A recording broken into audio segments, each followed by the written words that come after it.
Tesla is half of a truly inspirational American story of an immigrant to the United States coming to this country with almost nothing in his pockets, founding several companies, and then taking that money and instead of retiring, putting it all and more into two new startups that would literally change the world. While SpaceX has largely been seen in a positive light, yeah, largely, I know, not perfectly, Elon Musk's Tesla has had nothing but FUD thrown at it for most of its existence.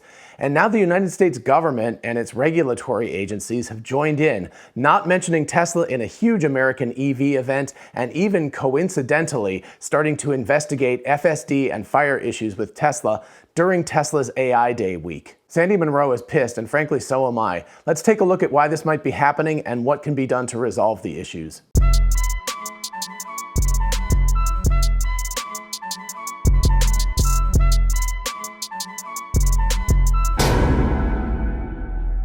For those of you interested in investing, check out WeBull, an amazing platform for buying and selling stocks, and now cryptocurrencies like Bitcoin, Dogecoin, and others. Open an account and get a free stock valued at up to $200, and fund your account and get another free stock valued at up to $1,600. Check out the link in the description and help the channel at the same time.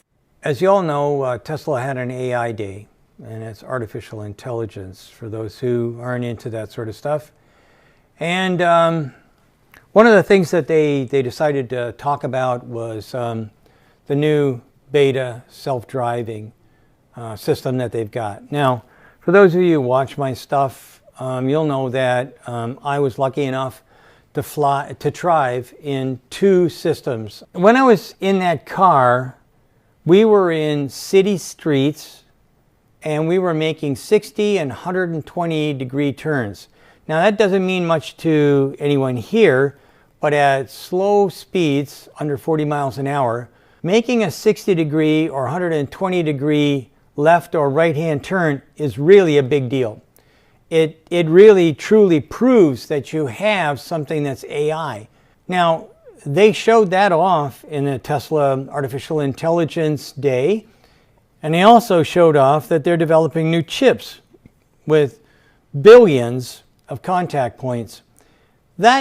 That's amazing. I mean, I don't know how much you know about this, but it defies imagination. These advancements are things that'll save lives, lots of lives. And yet, for some reason or other, there seems to be this movement to try and crush this stuff down. So let's put things into perspective. In 2018, the US fire departments responded to 212,500 ICE vehicle fires.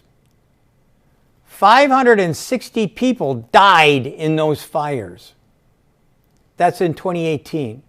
There were virtually no electric vehicle crashes whatsoever. And that's why I wanted to pick 2018. Now, I'm going to give you a tip here. Gasoline is kind of dangerous as well. It catches on fire a lot easier than you can catch on fire a battery. So Tesla brings this stuff out talking about how much safer it's going to be for self-driving. And then the same day, NHTSA decides they're going to investigate Tesla for car fires. Is that a coincidence? What do you think, boys and girls? Do you think we're getting our legs pulled? Do you think that NHTSA might have had a plan here? Do you think that maybe there's a problem here? Well, how about this? The same day, Congress decides to investigate Tesla as well. Remember, Tesla is a true US company. And yet, for some reason or other, Congress decides to investigate Tesla for wrongdoings, and NHTSA decides to investigate Tesla for wrongdoings. Hey y'all, it's Dr. Know-It-All. So as you can tell, Sandy Munro is not a happy camper right now. He's got the grumpy old man thing going on. I guess I could be like the angry Dr. Know-It-All or something, or the angry know-it-all. I feel like Jordan right now. I'm like, I'm pissed. It's time to get angry about Tesla. Anyway, so I'm taking a break, obviously, from my AI Day videos. I'm like halfway done writing the dojo script, and there's a bunch of stuff that I've noticed, even though, I'm kind of late to the party with the hardware, there's a bunch of stuff that's missing from other people's analyses of this. So I think I have something useful to add to that conversation, so definitely stay tuned for that. So anyway, in the past couple of weeks, there's been an interesting kind of disconnect between what Tesla is showing the world and what the rest of the world, in particular the United States, is doing, either to ignore Tesla entirely or to, even worse, actively kind of hinder what Tesla is doing, including fire investigations, which are ridiculous. As Sandy Munro said, there are way, way, way more fires with combustion engine cars than there are with battery cars. And also they're investigating full self-driving issues as well. So it just seems like there's people throwing up roadblocks against Tesla instead of helping them out. And certainly part of the timing of this seems designed to steal Tesla's thunder last week, as if they could, right? It was a pretty awe-inspiring event, even though I'm sure most people out in the real world didn't even notice it. But anyway, for those of us in the know, it was a huge event. But let's consider what's going on here and also why. One thing that's really interesting is when I talk to people who don't know Tesla, they think that it's a foreign car company. Now, nobody can name the country itself, but they think it's a foreign car company. It's not a United States company. But interestingly, more or at least as many parts are made in the United States for a Tesla than other US car companies. In their 2020 impact statement, Tesla noted that 73% of the parts in their cars are made in the United States and even more in China. But of course, the Chinese-made cars are Chinese-made cars. We're going to talk about the US-made cars for now. Tesla's penchant for vertical integration means that they kind of have to do this, right? They want as many parts either built in-house or very, very close geographically to be supplied to the company. So it's in their best interest to follow their mission to have as many parts as possible either made in the United States or Mexico or Canada or someplace close that they don't have to ship them in from far away. Now, to some extent, we have to admit that, part of this whole problem with Tesla not being seen in a positive light is due to the fact that they don't have a PR arm, to their company. They used to have a small one, but they don't really have anyone out there except for us. We do it for free, right? But most other companies in the United States would have commercials with giant American flags on them waving around saying like US made, right? So that, and in fact, that's exactly what other auto manufacturers do. So this is in fact part of the problem that I see. I don't know that it's a huge part, and I know Elon Musk and Tesla in general doesn't probably care about it. Although I'm sure there are people inside Tesla who are like, hey, we should probably, be a little bit more forthcoming about who we are and what we do. So I do agree that some informational commercials might be a good thing to do, and they don't have to be commercials in the sense of being on broadcast TV. They could be things on YouTube or just stuff that Tesla puts on their own website so people can go seek it out a little bit more. But anyway, it could help. But even if you consider that people think that Tesla's a foreign car company, consumers are happy to buy cars from Germany or Japan or South Korea, etc. So why is Tesla so maligned? Well, I have 4 reasons why I think this is the case, and then I'll talk about how they can mitigate each of these reasons later. The number one reason is that Tesla's a new car company, right? They've been around since the early 2000s, but it's really since 2017, 2018 with the advent of the Model 3 that most of the public kind of took notice of the company as more than just an oddball news story once in a while. So we have to think back to Japanese cars in the United States in the late 1970s to have sort of a similar sort of event that was going on.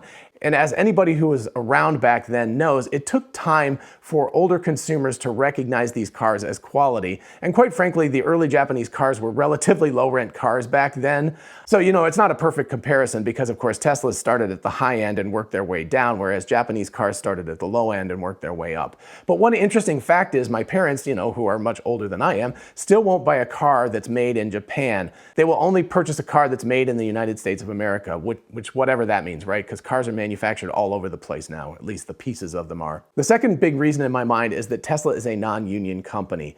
So unions hate this, right? They hate non-union companies. And unions have the Democratic Party by the... So basically, you see a kind of ridiculous thing where President Biden and his cabinet avoid even mentioning the word Tesla like it's he who must not be named in Harry Potter. I mean, it's almost comical almost, because there's some serious consequences to this. Number 3 is that Tesla is a California company, and that's not the real United States to many in this country. I know that seems bizarre to people who live outside the United States, but it's very, very true. I think if Tesla had, been founded and built these cars in Detroit, they'd be a real American car company. And consider that they're not considered an American car company, even though they bought the Fremont factory from GM and Toyota. So they purchased an American factory from an American car company, and they've established it in the United States. So it's very bizarre, but people do not think of them as a true American company. And finally, number 4, they're a tech company from the Silicon Valley area. So they're thought of more like Apple or Google or Nvidia. In other words, people lust after their products, but they fear kind of how magical and unknown what these companies are doing is. This conflicted attitude is really bizarre, but it's true. It's a bit like how we must have viewed alchemists back in the day, right? They're keepers of powerful knowledge, but they're too powerful. So talk about cognitive dissonance going on many, many levels, right? All right, so that's 4 problems. Now, how do Tesla and we answer those 4 issues? The number 1 issue, which is that Tesla is new, well, that's gonna get fixed in time, right?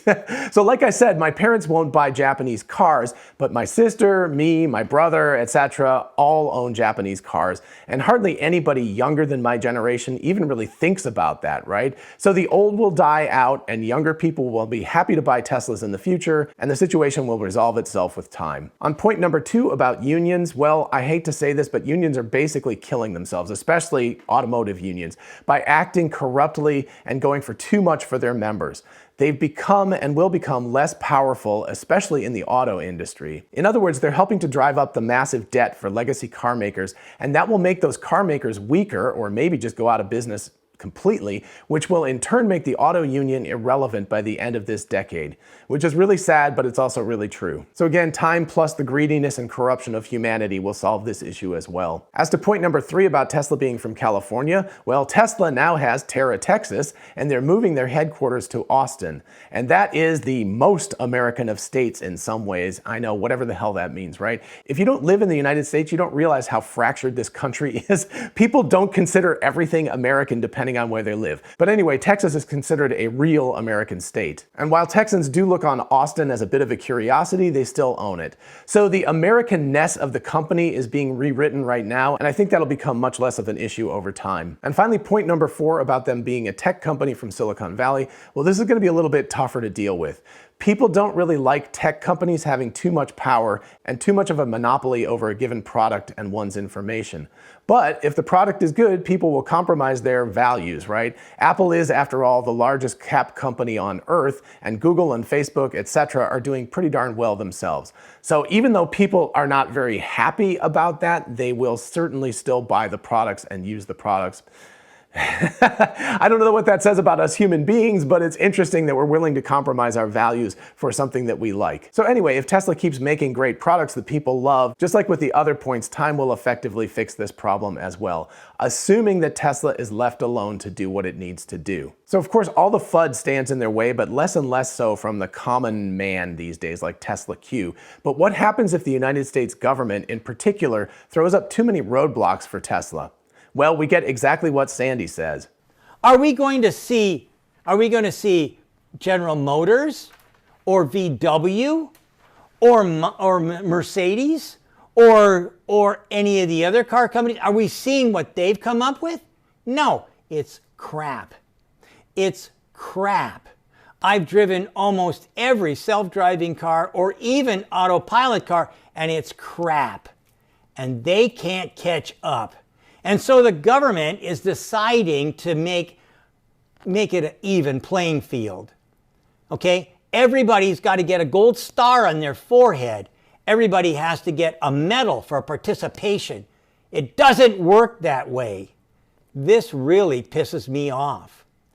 The Chinese are creating systems right now that are equivalent or better than anything GM, VW, BMW, Daimler, Toyota, Honda, Kia, Ford, and anybody else that's out there is going to be making. And we're crushing the only source of real American ingenuity? Are you kidding me? It's about time that we stop coddling the hometown boys who decided on their own that, oh yeah, we'll just sit around and make a lot more profit with our ICE vehicles because we all know that 2045 is the year that maybe there might be some uptick in EVs. Get a life and get out of the business. Yes, if the US government doesn't support this company more, or just frankly get out of the way, by 2030, many of us in the United States and elsewhere will be driving Chinese-made EVs, and there will be no way to recover from this. In fact, even with Tesla at its best, it's still likely that many of us will be driving Chinese EVs by 2030. But without Tesla in the mix, no one will be competing in the United States. Legacy car makers are doomed already to be niche players in 10 years, and that's inevitable, I'm sorry to say, but it's true. So hey, Americans and Europeans and Chinese, etc., and especially the US government, get behind Tesla and start supporting it, or at least get out of its way. Otherwise, the United States auto industry will be basically dead in 10 years. That's the consequences of this ridiculous behavior right now. Beware. All right, I hope you found this episode fun and interesting and a bit provocative. I have a feeling I'll hear about it in the comments. Anyway, if you did enjoy it, definitely like the video so other people can find it. And also remember to subscribe because I'm still working on my AI Day series, so you definitely want to catch that. As always, a huge shout out to my patrons on Patreon. Thank you all so much for your support this summer. I realized it had been quite a while since I'd done a new Patreon patron shout out, so I have a bunch of people today. So here's a new Patreon shout out to Claudia Moll, John Trotter, Sean Juarez, Nick Hunt, Extreme Bob, Jeffrey Stongster, Robert Cross, Alan Cole, Charles Pellerin, and JS. Thank you all so much, and if you want to join the club, definitely check out the link in the description. And for those of you interested in investing, check out WeBull, an amazing platform for buying and selling stocks, and now cryptocurrencies like Bitcoin, Dogecoin, and others. Open an account and get a free stock valued at up to $200, and fund your account and get another free stock valued at up to $1,600. Check out the link in the description and help the channel at the same time. Thank you. And don't forget about our merch store, which now has "Physics is the Law, Everything Else is a Recommendation," which is a quote by Elon Musk, as well as other t-shirts, mugs, tumblers, etc., etc. Check it out in the description. And finally, don't forget we are both Tesla and Amazon affiliates. If you look in the description, you can see how going shopping for a car, a solar roof, a power wall, or anything on Amazon helps the channel. And as always, feel free to ask me questions in the comments or at my email address, which is drknowitallknows@gmail.com. Till next time, bye-bye.